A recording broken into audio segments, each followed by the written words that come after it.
Okay, everybody, let's get this going. We're in the home stretch. We haven't lost too many yet. Well, this next session promises to be very interesting. So this is our Ivy League session we're about to have. Our speakers are Kevin Winthrop and Jon Koff. Now, the connection here is Kevin, of course, is currently from the Oregon Health Sciences University, but he played center field for the Yale baseball team as an undergrad. And Dr. Koff is from Yale. So we got the Bulldog session going here. So, Kevin, are you up first? All right. Well, I'd like to bring to the podium my very good friend and colleague, Dr. Kevin Winthrop.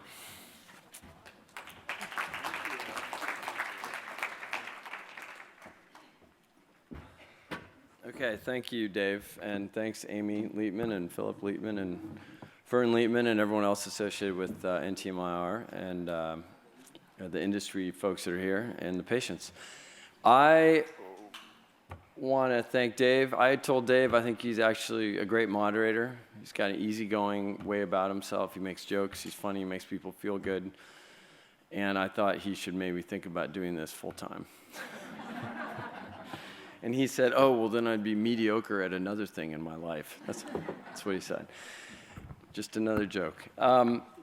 So Amy asked me to come and give an overview very quickly of what's in the pipeline, and then turn it over to Jon to really talk more specifically about some of his work and the ability to maybe treat bacteria with viruses. So I'm going to give you a sense of what's in the pipeline first, and then these are my disclosures. So I'll start by noting that 5 years ago I had 0 disclosures, and this is really good news for patients and for doctors. There's disclosures there. We have funding for research from federal agencies, FDA, PCORI. We did have some NIH funding. COPD Foundation from INSMED, NTMir. I've also even consulted for companies. It's right there too, because there's now companies making drugs or trying to make drugs for this space. So this is a really good development the last 10 years. I think most of us agree that we're on the verge of a new era in therapy for NTM. So the currently approved therapies are this. I always like to show this. These are not approved for pulmonary MAC. These are the 2 macrolides, azithromycin and clarithromycin, that if you look in the label, they're approved very specifically for disseminated MAC in patients with HIV. So this comes from studies decades ago, and these are the only drugs that have been approved for treating MAC until more recently, which there is a new drug that has just been approved, which I think most of you know about, which I'll get to later in my talk. We worked really hard with Amy's group and COPD Foundation and other patient groups to put together a patient panel of experts, and some of those experts are here in the room, so thank you for your input. This was very much a patient-centered research roadmap or patient-centered roadmap for research for NTM. We also did one for bronchiectasis. This was funded by the Patient-Centered Outcome Research Institute, started by the Obama administration, and we've been able to get several grants and really try to focus on patient-centered research, which I think is what we all are trying to do at our core. So one of the things patients wanted was to reduce the antibiotic burden of this disease, and then we responded as a consortium to develop studies to start looking at that, and I'll get into that in a second. So what's out there right now in clinicaltrials.gov? This is what's publicly available. If you Google clinicaltrials.gov and look for NTM trials, you can see that a number of compounds are being studied. This includes liposomal amikacin, which has been just approved, and I'll get to that in a sec. Clofazimine, GM-CSF, this is a granulocyte macrophage colony stimulating factor. I'll also talk about that. No is nitric oxide. Then there's some studies with existing drugs, which I'll get into, and then for some of the other organisms, similar studies out there. So there's a number of compounds, and I think Jaakko talked about it, both old compounds that we're attempting to repurpose for this indication, and then new compounds in the pipeline. And I think both those are exciting.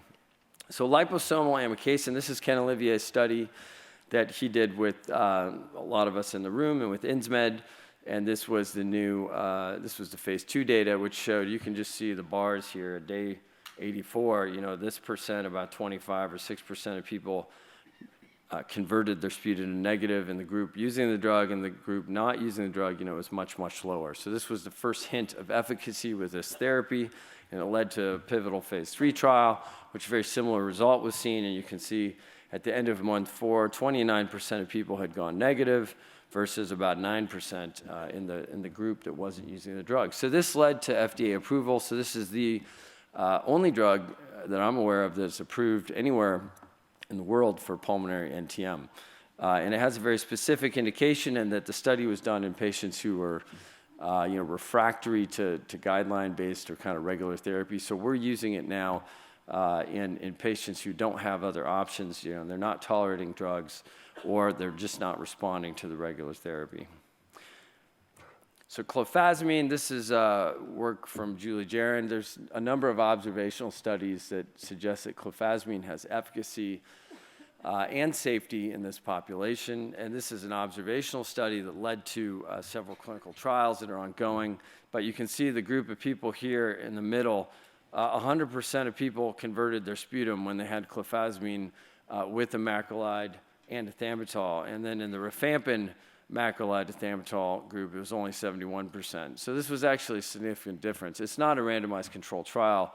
It's not really proving anything, but it is suggestive that clofazimine is probably at least as good in the regimen as rifampin is. So this is something that we're investigating. So a number of us in this room have combined together to form basically a trials network within a research consortium, and that we got a grant to look at clofazimine. So we have a clofazimine monotherapy study. It's monotherapy clofazimine versus placebo. You can see the number of trial sites here, and actually Georgetown just came online also to help with this. It's a study with 102 patients, and it's really for patients that are fairly stable and do not have cavitary disease, and we're trying to assess if clofazimine has activity in the setting. If it does, hopefully there'll be a phase 3 trial, either as monotherapy or in combination with other drugs to assess effectiveness. So that's one ongoing trial. The MAC2 versus 3 trial, this is really a patient-centered trial, came directly out of our patient-centered research roadmap, also funded by PCORI. And this was an effort to study the question as to whether we could reduce antibiotic burden. A lot of us think that you can probably study this or treat this disease effectively with azithromycin and ethambutol, a 2-drug combination, rather than the 3-drug combination or cocktail most of us have been peddling for years, because that's what the guidelines say. Dave's guidelines say that. But they say it for good reason. But we've all come together with another 10 years of experience and thought, well, maybe in some patients we can get away with 2 drugs. So that's what we're studying here. And we're looking at tolerability and culture conversion, and I think it's an important study. There's a number of other antibiotics, just to briefly mention. Bedaquiline, this is Dave and Julie Philly's work, where they took 10 patients who were really kind of refractory disease patients and not responding to anything, and they added bedaquiline to the regimen. And these are patients that were never culture positive. And you can see here there's a number of people that started spitting out some negative cultures. So again, just observational, but the experience of people who never had a negative culture before all of a sudden having a negative culture was suggestive enough that maybe this drug's active. It certainly is active in TB. It's approved for TB. So now a lot of us are interested in looking at it for NTM. Other antibiotics, I just pulled this off the web. It's publicly available, but Spiro is a company that is excited about this, and they have put their intentions on the web. They have a fluoroquinolone-like antibiotic that is likely useful in this disease. So again, just an example of another antibiotic that's out there that should be tested. This would be a novel compound. And there are other companies with other novel compounds that maybe aren't on the web that we can't talk about, but there are people that are interested. So I think your pipeline of antibiotics is going to grow further and further the next few years. What about non-antibiotic options? So this is inhaled GM-CSF. There are several studies ongoing right now with this compound. This is basically meant to, I believe it's FDA approved for the use of against PAP, alveolar disease, but it's not approved for this use yet. But there is interest because this is just a case report that was published last year of a couple of patients with abscessus and CF that they were able to show when they started inhaling GM-CSF, their bacterial counts went way down. So this was suggestive. It led to another trial. So again, there's ongoing assessment of this. And there is a trial actually in CF. I don't know, Patrick, if it's going yet. Has it started? They have an open label study. Yeah, open label study, yeah. So that's another, yes, someone said yes over there, thanks. So anyway, this is another non-antibiotic therapy. It works by stimulating macrophages. Macrophages are big eaters, literally, macrophage. And those big cells in your lungs, they gobble up pathogens and kill them or try to. So the idea is you stimulate those immune cells and maybe they'll help you clear this infection. So it's an idea that will be tested. Nitric oxide, you saw there's a display in the poster room next door. This is actually Ken Olivier's patient, I believe, but you can see the bacterial counts on the left-hand side there, the CFU, the colony-forming units. This is how much bacteria is in the culture. It decreased after the patient started inhaling nitric oxide. So nitric oxide apparently kills everything except for the patient so far. It is antimicrobial against all sorts of bugs. So there is this idea that maybe we could use it against a variety of pathogens, and particularly people that are colonized or infected with multiple pathogens. So there are several studies that are being planned and ongoing. Actually, Patrick Flume and I are working with CF Foundation on one of these studies currently, and there are other studies also that are ongoing and being planned.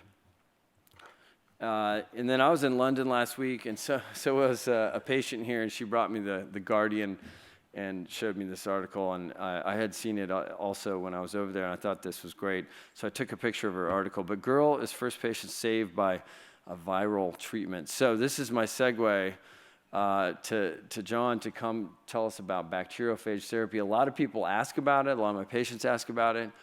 And I always say, I don't know anything about it.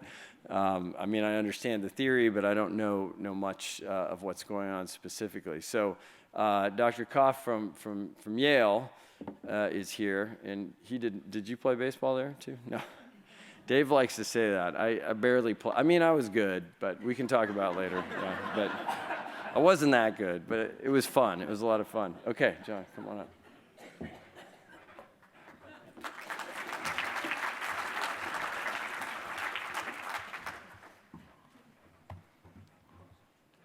Well, I want to thank the organizers and for the invitation opportunity. Everyone's been incredibly nice, and didn't mention that I'm a pulmonologist, lung doctor with the last name Koff.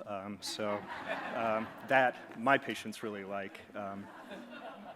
So I've been asked to talk about some of our work related to bacteriophages, and what I'd like to do is really go through an opening description of some characteristics that we all need to understand to think about this potential therapy. And then what I'd like to do is walk you through that case, so it's a perfect segue, which was recently published last week, and we can talk about the potential implications, because that was an NTM case, and I think that's very interesting, obviously, to this group. And then we're going to hopefully be able to talk about some of our work with Pseudomonas, and I'll give you some cases where we've treated patients with inhaled bacteriophages that have non-CF bronchiectasis. So again, another, I think, really interesting aspect for this group. And that'll allow us to review some of the experience we have at Yale and to talk about some of the future directions. And this is I think, kind of a reemergence of an intervention. And so if you Think about bacteriophages. These are naturally occurring, replicating antimicrobials in the sense that these are viruses that are going to infect bacteria and kill specific bacteria.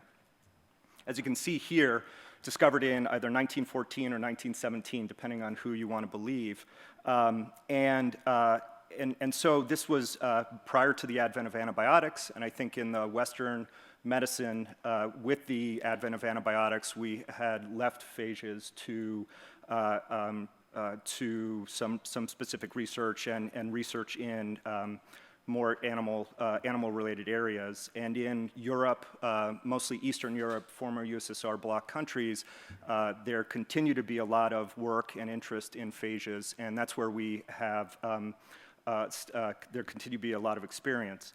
I think it's important to recognize that there's an enormous population of phages on the planet, dwarfs the bacteria 10 to 1. And for our experience, we need to think about lytic phages to give to patients. And there are a variety of reasons for this, but I'll review with you the lytic life cycle, and I think it'll make sense to you that the lytic phage is what we want to introduce to humans. There is a specific phage for each bacteria. There's a correlation that allows for us to think about a personalized medicine approach. And there's a lot of experience, as I mentioned, and continues to be, especially at the University of Tbilisi, in Tbilisi, Georgia.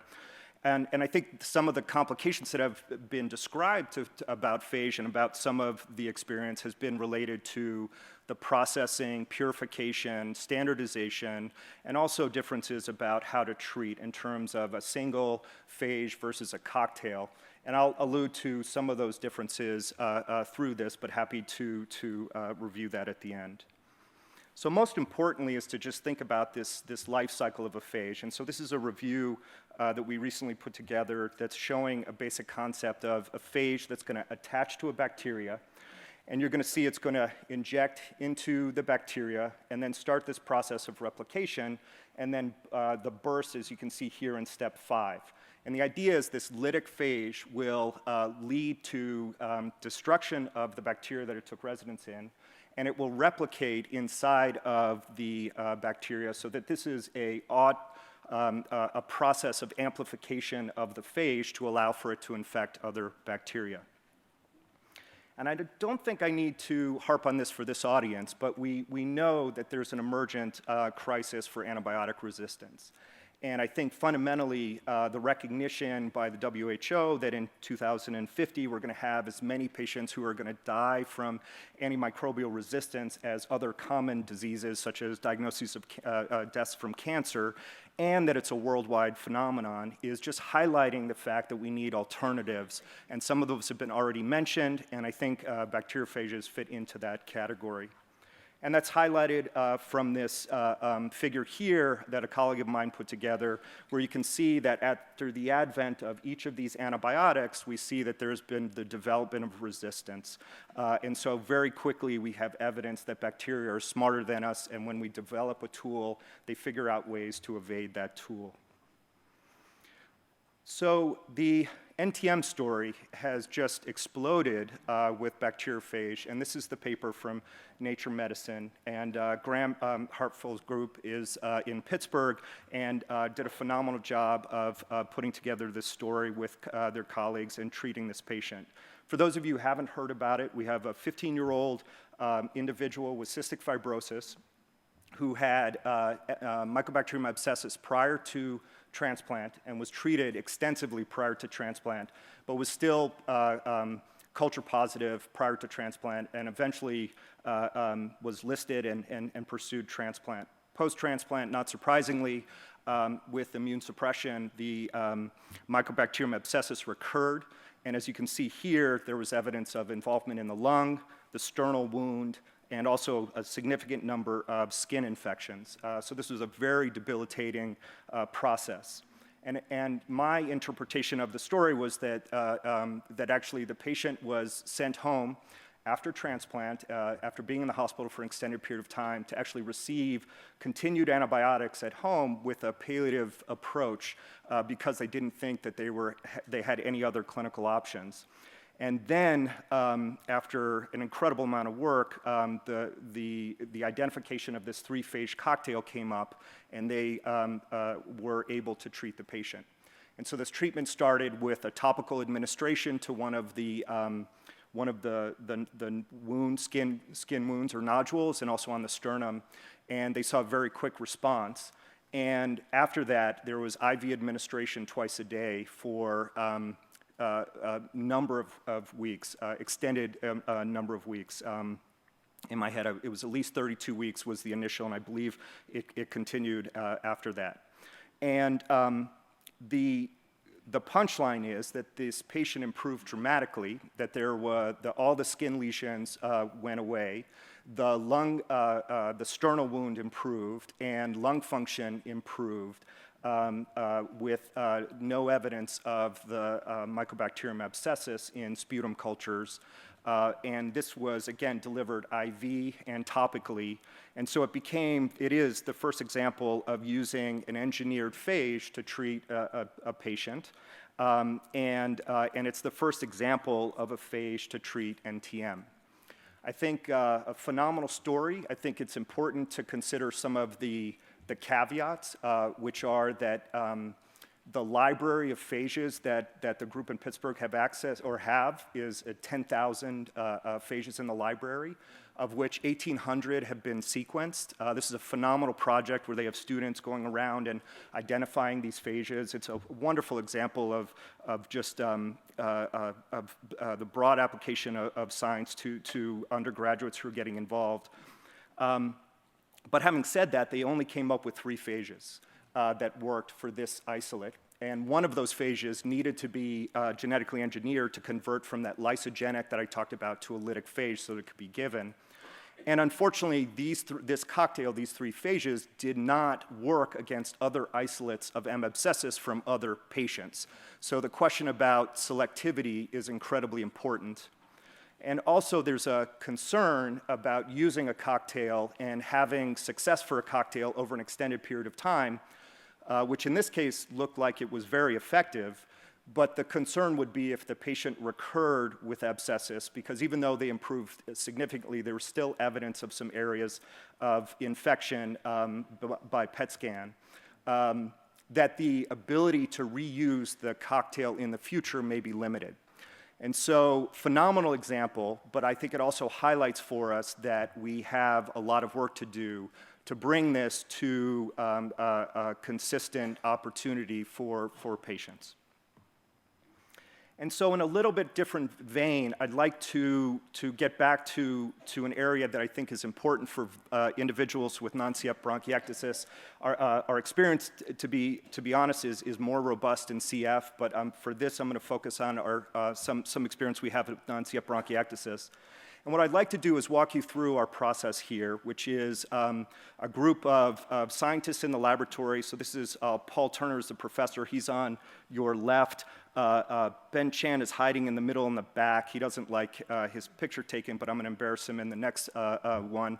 And they've been leading the charge here. And what I'd like to do, as you can see here with these 4 points, is talk to you about where are we getting our phages from, how are we identifying their use, to describe to you a novel strategy that we have worked on that really comes from the work in this laboratory that looks to use the phage to actually manipulate Pseudomonas and potentially other bacteria so that they're less functional. And the last part is to show you how we're able to deliver this to patients now before we are actually moving into clinical trials. So, for better or worse, you highlighted the bulldogs, but one of the aspects is that these phages are found in Connecticut. So it means they're homegrown.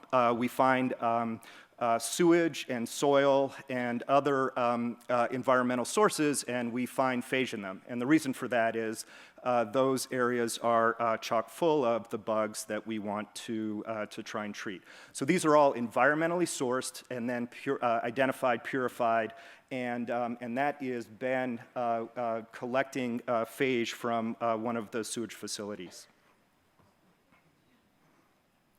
And so if we get into a little bit of our data, Here's an example of the top 5 phages that we've characterized on the right here. And you can see that we've taken 100 CF samples of Pseudomonas from adults. This was generously provided by folks from the CF Foundation, the repository at Seattle Children's Hospital. And what we're showing is that essentially the fraction of the phages, of the Pseudomonas that the phages are able to kill. And this is just a simple killing assay.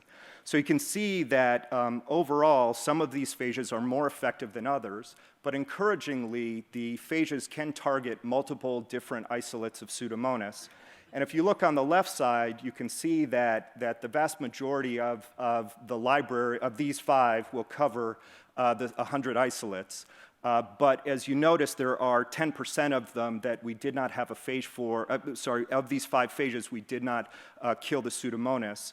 The good news there is if we go to our library, which is a broader group of phages, we then are able to find a phage that will kill each of the isolates. So in a picture format, I'd like you to think about the life cycle of a phage, and let's pretend it's Pseudomonas here. And so you see the phage infecting and then lysing, and you can see that cycle is going to go around and around. So as you know from our experience with antimicrobials, the bacteria are incredibly adept at figuring out how to evade mechanisms for antibiotics to work. And if you recognize that, as we do, then a wonderful conceptual point would be that if the bacteria became resistant to the phage, could we push that bacteria to become less fit, less virulent, less effective? And that's the work that Paul and Ben have really championed. And if you imagine that, and I'll show you some data to support it, the idea is that if the phage is going to target a receptor on Pseudomonas, let's choose a receptor that is a virulence factor that's absolutely important for Pseudomonas to function. So the first one that was identified is called an efflux pump. And the efflux pump is a pump that pushes out the antibiotics that we want to get into the bacteria. So by targeting that efflux pump, the surviving bacteria that do not die from exposure to the phage start downregulating the efflux pump. They either have a mutation or a variety of functions to downregulate that efflux pump. So the survivors, the progeny of that Pseudomonas, are then going to be more sensitive to antibiotics. If you take that strategy, and I'll show you some data for it, we can also use the same strategy to look at inflammatory products from Pseudomonas.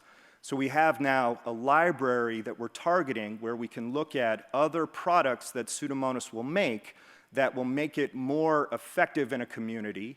And if we stop Pseudomonas from being mucoid, or we stop it from being able to move, or we stop it from being able to produce other toxins, by targeting the phage to those receptors, the product of that effect is actually Pseudomonas that doesn't do as much of that inflammation or as much of that ability to resist antibiotics. And so here is a complicated slide. I apologize, but what I'm trying to show you is that we do have evidence for this effect to work. So in the top 2, you're going to see antibiotics called tetracycline and erythromycin. And these antibiotics are exquisitely effective for the efflux pump. So when Pseudomonas has an efflux pump, it will push these antibiotics out. And this figure is showing you that, as you go left to right, is that when we have this resistant Pseudomonas, if we expose it to phage that targets the efflux pump, we convert that bacteria into a bacteria that's now sensitive to the antibiotic. If you look in the middle group, these antibiotics are less dependent on the efflux pump in the sense the Pseudomonas has an ability to do this with the efflux pump. And they're also a little bit more familiar to us when we treat Pseudomonas. But you can still see that we get the same effect where we push antibiotic sensitivity when the Pseudomonas is resistant to the phage. And then control is at the bottom where ampicillin is not is not affected. And so here's an example of the virulence factor of the inflammatory modification. So here we're targeting the type 4 pilus, and the pilus is an arm that the Pseudomonas will reach out and be able to help it move around and stick to structures, et cetera. One of the products of a type 4 pilus is, in Pseudomonas specifically, is production of piocinin. And I'm going to show you in a couple slides that piocinin is one of the things that turns Pseudomonas green. And what we're showing you here is that in addition to antibiotics, the phage is H6. So if you see it, it's actually all the way on the right. It is decreasing dramatically the amount of piocinin production. And sorry, it's a little complicated here, but the idea is that we're comparing that to different antibiotics. And I will be able to show you some more evidence for that in a minute. So in terms of, I've covered kind of the first part of this. In terms of our ability to treat patients, right now we're taking advantage of what's called an emergent IND, which has approval by the FDA. So this is a compassionate use program where for single cases, we can submit to the FDA for permission to treat with phages that we have available to us in the laboratory that we obviously purify to the requirements for the FDA.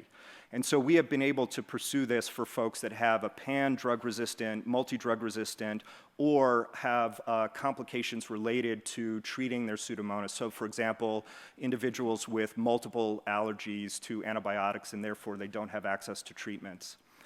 And in the context of that, we have been able to treat patients, and that's some of the data that I want to show you. And so this is a process that actually supersedes local IRB, but obviously we include the IRB in the process because that's a requirement by the FDA. So this is the first case where a phage targeting Pseudomonas was used, and you can see here it's already been published. And in this case, it was unrelated to lung disease, other than I had the privilege of taking care of this patient in the intensive care unit. But this individual basically had a graft of his aortic arch that was obviously an artificial Dacron graft. And it unfortunately got infected with Pseudomonas, which is not common, but does happen. And so in the context of treatment, after the surgery and the identification of this infection, when they had to open up the chest again to clear out the infection, they injected bacteriophage into the graft, and the infection resolved. And what is normally a life-threatening situation, this patient ended up doing very well for several years afterwards. So more pertinent to non-CF bronchiectasis is this case here, which is a 72-year-old gentleman with COPD and bronchiectasis who had chronic Pseudomonas infections for several years, and for a variety of reasons ended up on with essentially MDR Pseudomonas. And I met him when he was admitted to the intensive care unit because of just the extent of this infection. Actually ended up with an abscess in his left lung that was resistant to most of our antibiotics, and he was on high-flow nasal cannula and was in pretty tough spot. And so this was our first case of doing another example of inpatient kind of MICU level care with our phage program. And this took, to be honest, quite a lot of effort to organize. But we ended up with a regimen of 3 times a day dosing of these 2 types of phages, one targeting LPS, which is a virulence factor on Pseudomonas, and one targeting the type 4 pilus. And so we treated this patient consecutively with each of these phages. So what I'm showing you here are colony-forming units over time, and you can see that initially this patient potentially responded to some of the antibiotics and then actually was becoming, the Pseudomonas was actually becoming resistant to, I guess it was intermediate, to these existing antibiotics. And you can see that second arrow is when we started phage treatment. And two things happened here. One is we saw a dramatic drop in the overall counts of the Pseudomonas. And the second on the right is you can see that piocinin production, which is robustly green pre-phage, turned to yellow post-phage. And most importantly, this patient who was on the high-flow nasal cannula was able to get out of the intensive care unit and on a regular 2-liter nasal cannula regimen, which was his baseline. And so the next case is probably, to be honest with you, is our best story. And I'm holding my breath inside because we're still really surprised about this. But this is a 71-year-old gentleman who has non-CF bronchiectasis. He's actually quite a local hero. He's a firefighter who ran into a building without his equipment to save the life of 2 other people and had essentially a toxic, inhalational injury that resulted in bronchiectasis many years later. And so he, I think, has a different type of bronchiectasis that should be highlighted here in terms of not as much structural bronchiectasis as other patients that we've seen. And he was admitted to the hospital, and we met him because he, as you can see here, had multi-drug-resistant Pseudomonas that was only sensitive to tobramycin, but we were asked to be involved because he had previously had acute kidney injury with tobramycin, so there's a lot of concern about how aggressively we could treat him. And so we wanted to try and help, and as he was on the the floor, the clinical ward, we decided on a twice-a-day nebulized regimen. And you can see here, similar to our other patient, we actually got a nice suppression of the Pseudomonas. So we went from essentially 10 to the 7th down to 10 to the 3rd. And more importantly, actually, this patient did well, was discharged, prefers to spend time in Florida during our Northeast winters, but did actually come back for the holidays, so actually 2 months later, and was willing to try treatment in the clinic. And so that second group there is his treatment in the clinic. And what was really nice to see is even after that initial phage, his overall titers were still at 10 to the 3rd, which is quite low. At least in our experience. And after we treated him, repeat sputums have continued to be negative for Pseudomonas. And so that's obviously quite a victory for this patient. It was associated with a small but 5% improvement in FEV1, which is I think is still excellent for somebody who's was as low as 25% predicted FEV1. And so this was really encouraging and really started us thinking about the potential to retreat patients. And so overall, we actually have at this point, and I did not put it in here, but we are treating or have treated or actively treating 14 patients.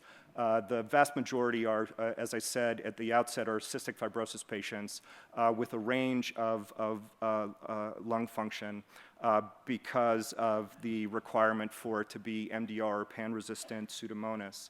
I actually have, for those colleagues here who are at ATS, we will be presenting some of that data and obviously looking to continue conversations about how to proceed with that strategy.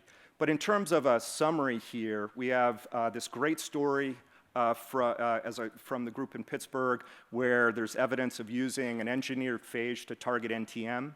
And we have evidence for using inhaled phage in clinically for patients with Pseudomonas. We have some evidence that we can induce these trade-offs. So I didn't show you data for the antibiotic sensitivity. That has been exclusively in our CF patients, although interestingly, only about 50% of the patients who are MDR, multi-drug resistant, or pan-resistant Pseudomonas end up having an efflux pump, which just shows you that there are so many redundant pathways for Pseudomonas to be resistant that we have to be creative about how we target that. So we are then using phages that target the inflammatory pathways, and so I showed you a bit of evidence for that. So we currently have this FDA EIND that allows for us to treat patients, and we're doing that as best we can on a first-come, first-serve basis. And as you can see here, we have this capacity to do it in a variety of clinical settings, and the possibility to really try a personalized approach, right? We're receiving sputum. Based upon the sputum, we can make a decision about what phage to use based upon the characteristics of the Pseudomonas that we see. And we can potentially model that over time and continue to treat patients moving forward. We have been able to retreat patients, and so far we have evidence that this is safe. We have not had any significant adverse events, and so we are thinking that that may be a process for us to help suppress Pseudomonas long term. And I think we're poised to design, and we're in the process of designing a clinical trial with patients with cystic fibrosis. And colleagues at UCSD are a little bit ahead of us in their work to also have a study in the near future. So optimistically, we'll have more to talk about related to this next year. We have the ability to use the FDA EIND for individuals at other institutions, so we're collaborating with programs around the country to treat patients locally, not just having them come to Yale, which is important from an access perspective so that we can make sure that we distribute this as best we can. Again, given some of our limitations this is on a first-come, first-served basis, but certainly it is often faster for us to try and do this with individuals locally. And right now, the phages are listed here. We have phage for Pseudomonas, E. coli, Klebsiella, and Achromobacter. The E. coli and Klebsiella have really been for complicated patients in the hospital, have not used those in the outpatient setting. And Achromobacter, we're a little behind in our characterization of the phage, so we don't know exactly the receptor that it's targeting, but we have been able to deploy it and showed efficacy in terms of killing in our patients. And from a future directions, from my CF hat, right, as a CF doctor, I've been really focused on some of these notoriously difficult infections to treat in the CF population. And I have good news that we have phage in the laboratory that can target most of these bugs. And so that's exciting, although, again, it's very important, I think, for us to follow through on the mechanisms for this effect to be working. We have a phage for MRSA, and we've just received some funding to pursue that, and we're optimistic that we'll be able to bring that phage into our EIND before the end of the year. Optimistic that we can do that. And obviously, we're really excited about the work in Pittsburgh, and we're trying to have some discussions with Graham's group to see if we can bring the NTM phage process into our EIND and also make that available more broadly. We absolutely need to increase the library. We need to find and do a better job of finding more phages specifically for NTM, but also if we're going to continue to treat these individuals sequentially, we obviously need a robust library. We have that for Pseudomonas, but we need the library to catch up with some of the other bugs. And I think there's an incredible interest in terms of how best to treat. We have made some decisions about how to organize our treatment, and the question comes up about combination, cocktails, which virulence factors to target, and the potential for resistance and antibody production. And all of those are really interesting scientific questions that are going to inform what we do. For me, I just want to take the opportunity to thank folks that have been important. Most important has really been the patients that have been willing to work with us to try this treatment. Ben and Paul for their work in their laboratory. And these are some folks that have helped me with our work. And I'll say thank you at this point.